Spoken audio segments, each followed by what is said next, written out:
On this edition of Good Day DePaul, the migrant crisis in Chicago, it continues, and people are suffering. Adjunct instructors go on strike at a Chicago college. Daylight savings, it's now over for this year, and some DePaul students are not happy. And the DePaul men's basketball team begins play. I'm Aditya Jagannathan. And I'm Juliana Playas, and this is Good Day DePaul.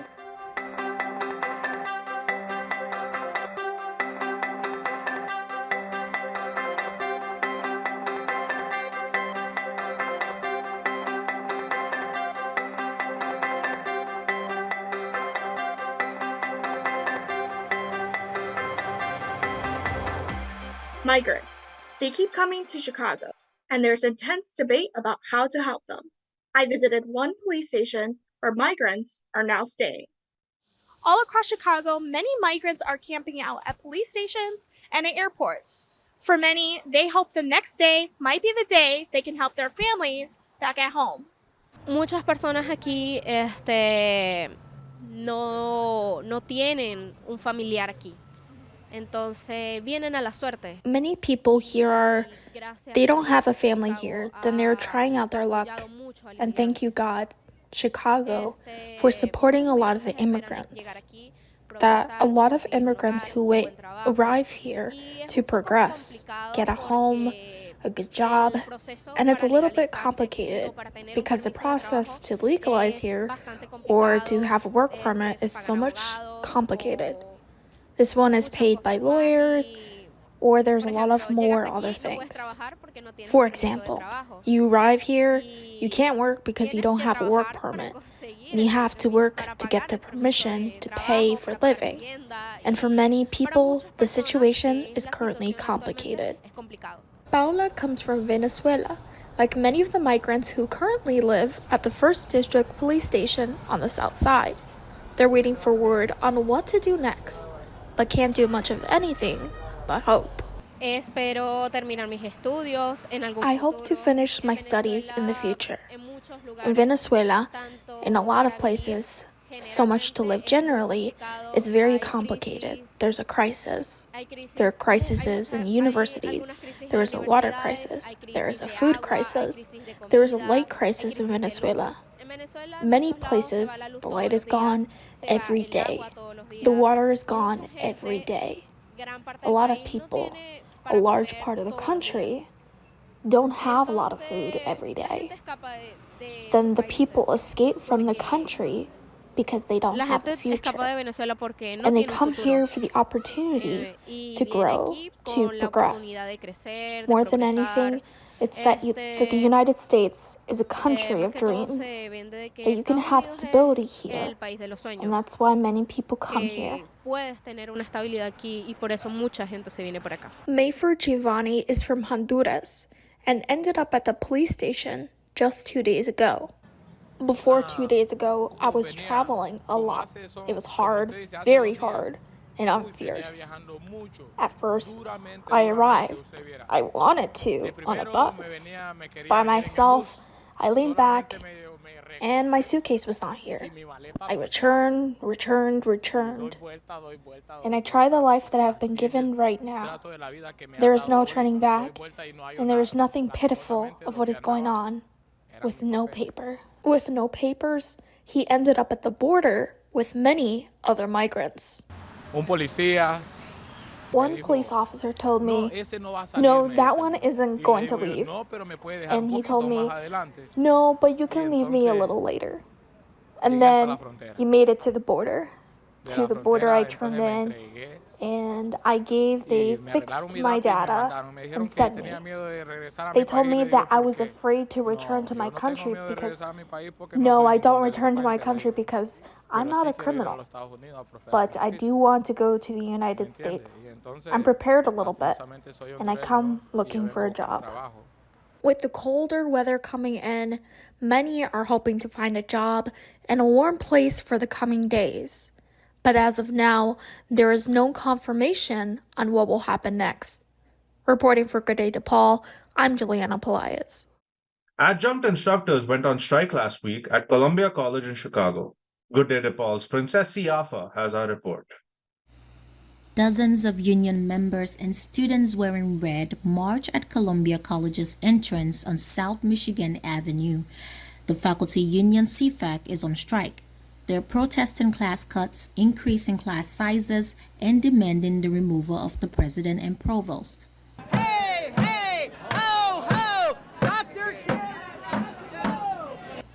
Before the strike, the union was in a bargaining process with the school's administration.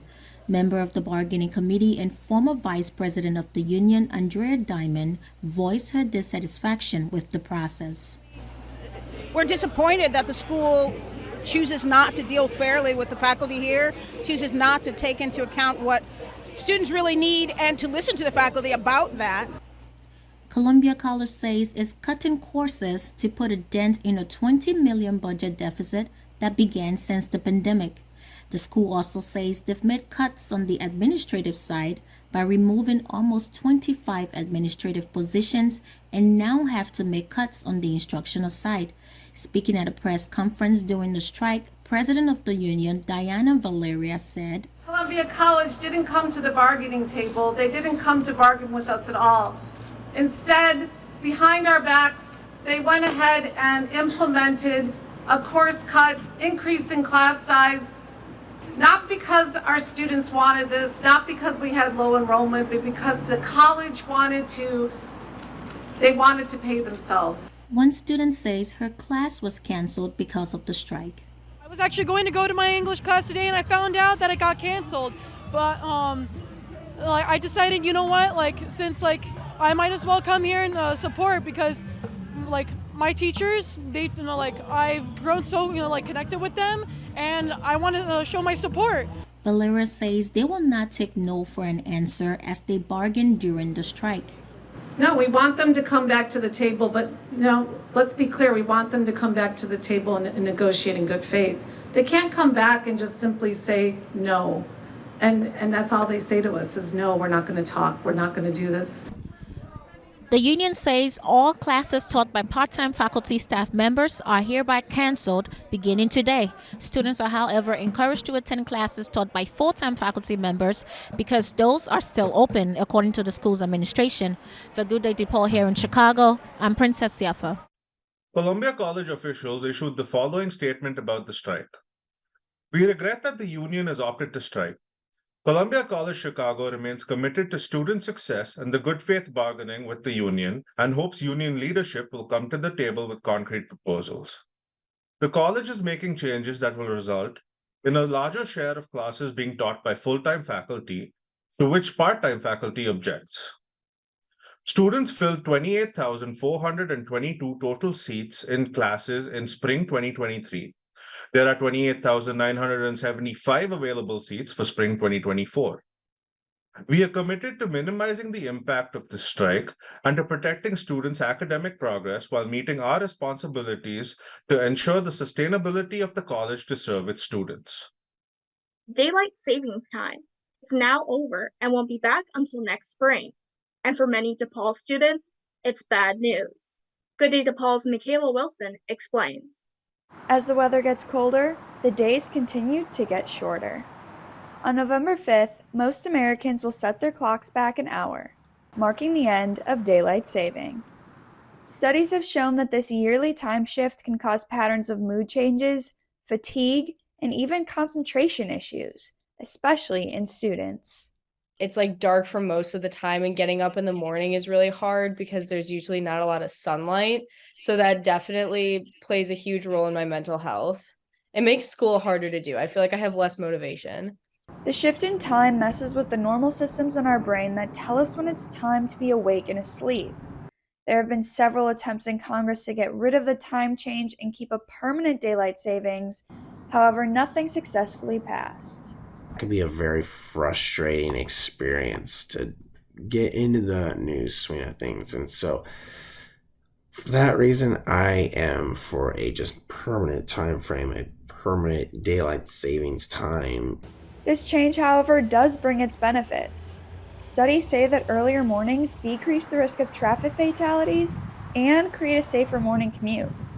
Even though the shift in daylight seems dreadful to some, it could be beneficial to many.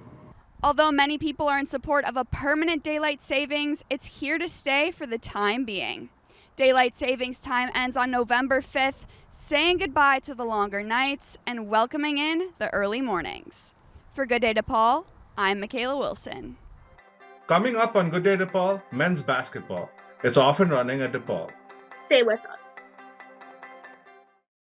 The flu is unpredictable and can be serious.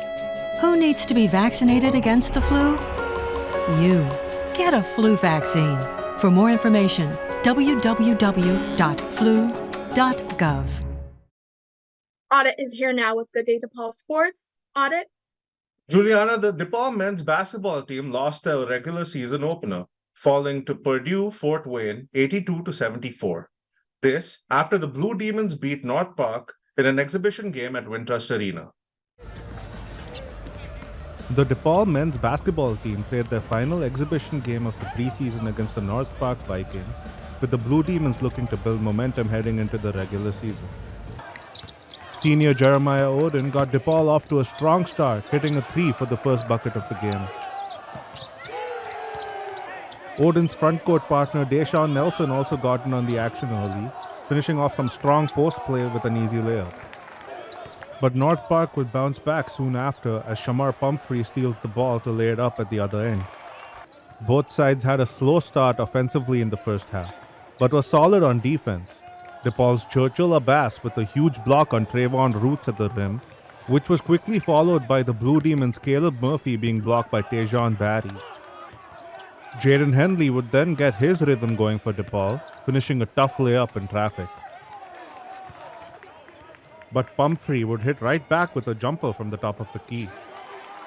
Great play from the Vikings as Phil Holmes Jr. finds Julian Gatewood on the backdoor cut for the bucket, and they will cut the lead to 2 as Colden Van Landingham finishes over Chico Carter Jr. But Carter Jr. hits back with a corner 3 to stop the Vikings' momentum. And he then sets up Elijah Fisher on the fast break with an alley-oop.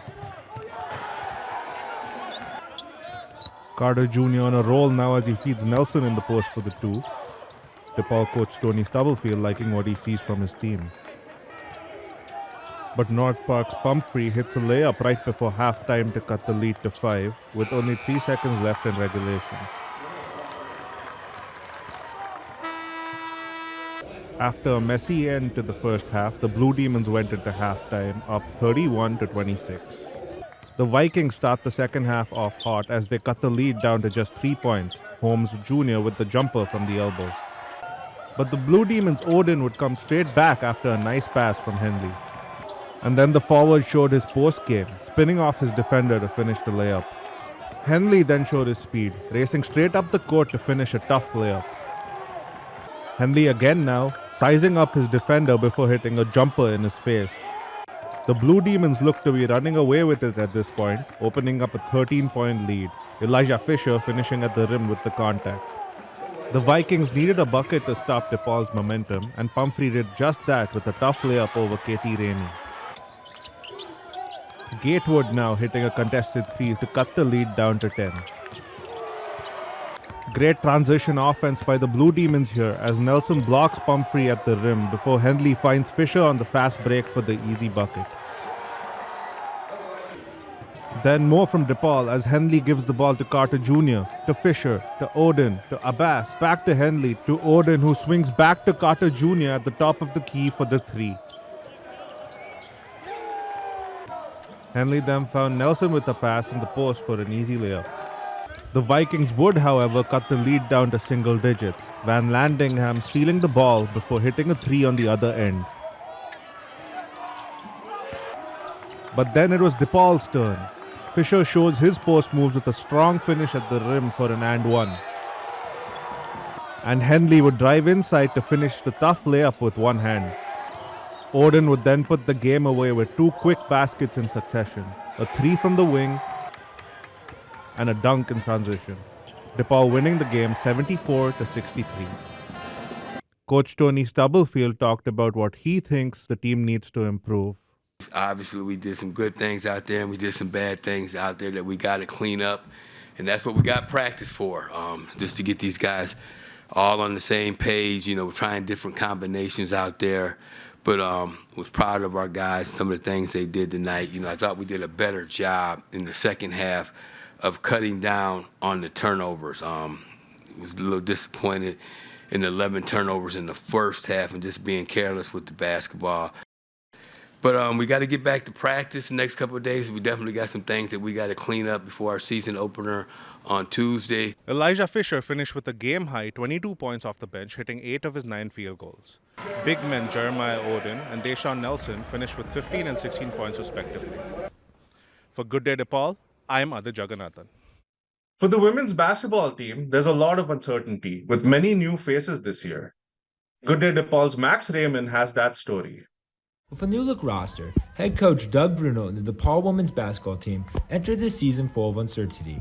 Gone from last year's roster's All-American Anissa Morrow and 8 others who either transferred or graduated. Instead, the Blue Demons only returned 5 players, with graduate seniors Anea Peoples and Jory Allen slated to be the main focal points. When the season ended last year, I think it's pretty well documented that we lost some players that could have returned, so we lost quite a bit of production on paper. About 50 points, 20-some rebounds. So we lost a lot.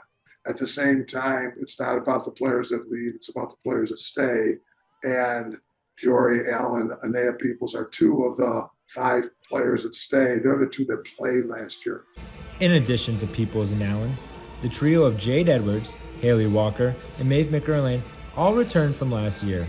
All 3 missed either the majority or the entire season due to injuries. Both McErlane and Walker are healthy, while Edwards is still a few weeks away. The presence will be crucial to this year's team that has 8 newcomers, 4 freshmen, and 4 transfers. Peoples, who transferred to DePaul last season after spending 3 years at Notre Dame, will be key to DePaul's season. Very talented player that we wanted out of high school, and just had some experience at Notre Dame as a freshman, where she really got some valuable minutes and played and did well. And then kind of got put in college basketball jail. That happens to players. And she's been freed, and she's been freed to play. And she's a very versatile player, and that she can. Last year, when we lost our 2 starting guards, or 2 people that could play the 1, she had to play the 1 for us last year. So she's a very versatile player that can play multiple positions. For a team that has plenty of new faces, the returning 5 who have dubbed themselves the Faithful 5 have taken it upon themselves to build team chemistry. Both Peoples and Allen touched on this following an exhibition game win against Lewis University. Really, really good at it. We're around each other literally 24/7, even on off days. So, this team really and truly loves each other. This is probably the closest team I've ever been to in my 5 years of college. And we truly love each other, and we know it's big, and we know chemistry is big, and we're still learning each other. This is only our second, exhibition game, but I'm really proud of what we have and who we are, and I'm excited for us. I just want to echo that. I think we are doing an excellent job off the court. I think Anea and I and the other returners, Maeve McErlane and Haley Walker and Jade Edwards, we got together this past spring, and we really wanted to emphasize team chemistry. As the season continues, Coach Bruno hopes the team will mesh more and more as the players learn to adapt to each other. For Good Day DePaul, I'm Max Raymond. In women's soccer, DePaul's Ellie Mink made the All-Big East 3rd team. Mink led the Blue Demons this year with 4 goals, 1 assist, and 9 points. And in men's soccer, DePaul freshman Noe Hernandez was named Big East Co-Freshman of the Year. Hernandez led the Blue Demons with 5 goals. He also was named to the Big East 3rd team along with DePaul goalie Gandhi Cruz. And that's sports. Back to you, Juliana. Thanks, Audit. The fall quarter will soon be ending. That story when we return. I think we should split. Split up? Why? I want to meet new people. People who need me. Meet new people? You're my left kidney. You only need one of me, man. And you have 2. There are plenty of people out there who are dying because they don't have one. Really? You'll be giving the gift of life. I could be a hero. Yeah. It's all win-win up here, buddy. Why don't you go and save a life, pal? You're doing the right thing. The fall quarter at DePaul is almost over. The last day of the quarter is Tuesday, November 21st. For most students, the winter quarter will begin January 8th. That's all for this week's edition of Good Day DePaul. You can keep up with us by visiting our Vimeo channel at Good Day DePaul or by going to goodday.depaul.edu. And be sure to check us out on Facebook. And if you have any news tips, message us through the Good Day DePaul social media channels. Thanks for watching. I'm Juliana Pelaez. And I am Adjunct. Have a good day, DePaul.